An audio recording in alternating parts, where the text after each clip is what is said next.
Hello, hello, hello. Welcome back to another YouTube video. My name's Ketan. I call myself that day-to-day guy, and if you've been here before, welcome back. If you're new here, thank you for joining. So the funny thing is, I've been worrying about doing this video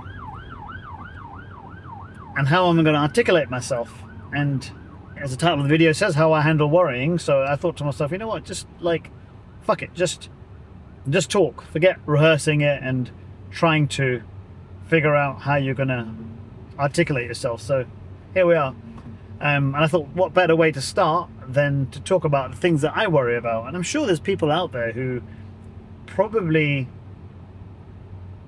can relate to a lot of what I say, especially if you're like, you know, I hate to say it, but a middle-aged man.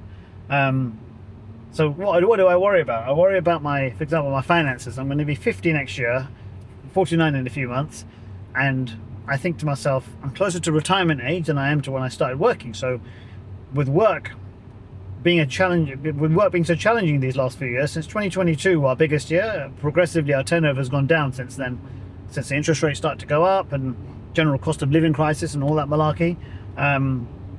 So we've kind of, you know, suffered as a result. So that's been a worry in my mind. Next thing I worry about is, you know, like being alone. I think to myself, you know, am I going to die on my own, and blah blah blah, and that causes a certain level of upset. And then the final thing I worry about, I'm just going to pick, obviously I worry about more than these things, but the main ones, I worry about my health as well, because I think to myself, I want to be around for when my brother's kids are older and so on. So but the irony with the health one is, when I'm worrying about all these other things, I don't look after myself, and I probably eat in a way that I shouldn't.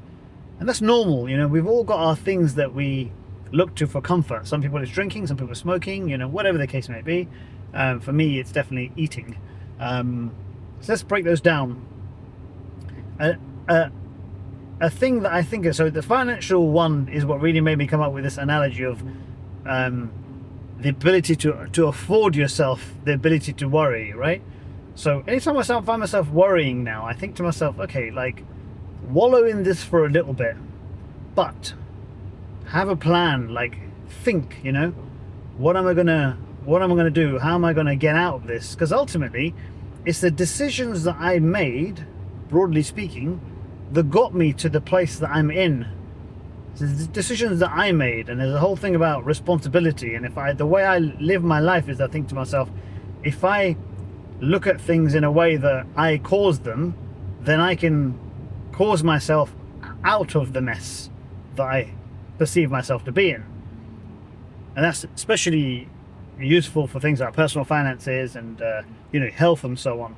So when I'm worrying about my money situation, I think to myself, you know, obviously, like, everyone's got savings, right? And everyone has a different level of comfortability with how much they've saved, and when panic sets in. So I've got to remind myself that I've got a buffer, but ultimately, in worrying, I'm not actually causing an improvement to get myself out of a situation. So I will always think to myself, okay, I kind of think to myself, the decisions I've made in my 20s and 30s have caused me to be where I am now. So, like, it was up and then massively down and then up again, and then the last few years have been a bit slightly down. But that's life. Life is up and down. There's never anything in life which is a constant upward trajectory, or on the opposite side of it, constant downward trajectory. It just doesn't happen. Life is up and down. So thinking like that enables me to basically take action, right? So just start to think about, okay, cool, so what am I going to do? And when I take action, I don't expect an immediate result, because the actions I've taken previously haven't had an immediate impact. They all have a small impact as you go along, so you feel the repercussions of your actions down the road.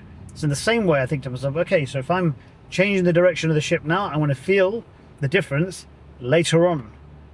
So everything I do now, the actions are going to appear 3 months later, 6 months later, and so on. If I do nothing, then 3 and 6 months later, it's going to be exactly the same. And that's a real hard thing to get your head around when you're in that mode of I don't know, use the word, depressed, but depressed is a I'm just real. I don't like to like fluff things up, right? So, but it is depressing when you're in a certain situation.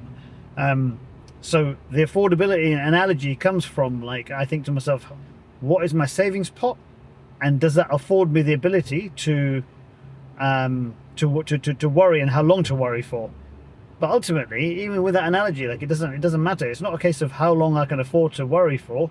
It's a case of how quickly do I want to get out of this situation. And then when it comes to the thing of like being alone, for instance, we're brought into this world on our own, we die on our own. So the affordability kind of thing there is that I think to myself, the happier I am on my own, the longer I can afford to be okay with being on my own. So it doesn't make sense, like, because if you're on your own and you're happy on your own, then there's nothing missing. Because sometimes we are trying to get somewhere because we feel like there's a lack of whatever we're trying to get. There's a lack of that in our life. So whilst I'm not with anybody, but in my mind I think to myself, being with somebody would increase my level of happiness. But if I've got happiness in my life, then I don't worry about whether I'm with somebody or not, if that makes sense. And it would be nice to be with somebody, but I also know I don't romanticize the idea that being with somebody is going to fix all my problems all of a sudden. That's just not going to happen either. So worrying about something that I have relatively little control over, because that's not like my finances, yeah? There's another person involved there. Like, another person has to agree to be with me and so on and so forth. So I can only do so much in that department. Whereas things like my finances and health, I can personally impact it and have a, actually change the direction of it. So, brings me on to the health thing. It's like a form of abuse. When I start to eat shit and eat crap, it's because I'm not feeling good about one aspect of my life. And this is another thing, that in your life, everything is, whilst it's separate, you've got your financial life, you've got your family life, you've got your friend life, you've got your health, and all these things, your hobbies and so on. When you start to worry about one thing and you worry about it too much, it impacts other things, right? So my finances will impact how I eat, for instance, because I'm depressed about that, depressed about my situation. So then I'll start to find comfort in eating things that I probably shouldn't be eating, whilst they're enjoyable. And I'm all about moderation. I'm not one of these people who does things to the extreme. I like a balance in life. Like, we're here to experience everything. So I want to eat desserts, I want to eat pizza, I want to have a burger every now and again. But at the same time, I don't want to indulge in one thing that will then really result in abusing not just that one thing, but abusing and not performing to the best of my ability in other parts of life. But yeah, ultimately, I guess the lesson to be learned here is the choices that you made in the past have put you in the position that you are and where you're worrying, and it's your choice you make now that's going to impact it. And it sounds so cheesy and so obvious, and it really is that. It is that simple and it is that obvious. You can choose whether you're going to stay where you are, or you can choose to make a difference. But just don't be so hard on yourself with how long that difference takes to appear and to materialize. That's really, really important. Like, give yourself that patience. Sometimes we think to ourselves that we're in such a rush to do things. And I think for me and for people of my age, we think to ourselves, shit, we're coming to the end of our life, but we're not. There's still, like, if I'm 50, let's say, for example, I go to 75. My dad is going to be 75 in a few years, and he's, perfectly able to live his life. So if I want to live to 75, that's another 25 years from now. That takes me back from now to when I was 25, and that seems like ages ago.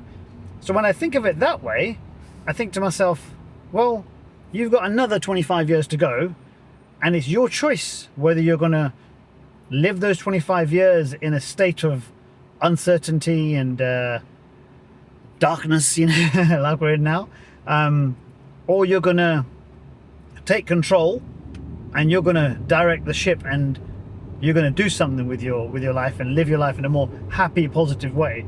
But that's my take. That's my thing. So if you're here for an answer, I don't have an answer, but I do have the answer. Well, the answer is just fucking stop wallowing and start doing something, anything. And that's the key with these things. When you start doing these little things, it has a snowball effect.